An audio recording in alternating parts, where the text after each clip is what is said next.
Alright guys, a quick one. Here, I'll detail how to unlock unlimited download speed on Samsung. So if at the end of this you found this offer informative, please don't forget to like and then subscribe. Now the first one to do is go ahead and open the Samsung phone settings. On the settings, scroll down, locate and click on about phone. Then scroll down, click on software information. Now locate build number and click on it like 7 times. Now go ahead and type in your PIN. Click on continue.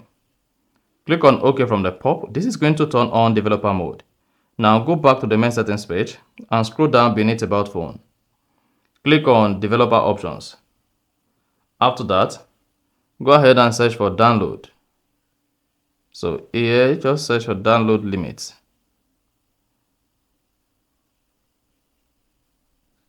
Then click on it under developer options. Now click on network download rate limit. Here, if it is set to any of these value, all you need to do is set this to no limit. And after that, you are good. And then there will be no limit for download speed on your Samsung. So if you found this offer informative, please don't forget to like and then subscribe.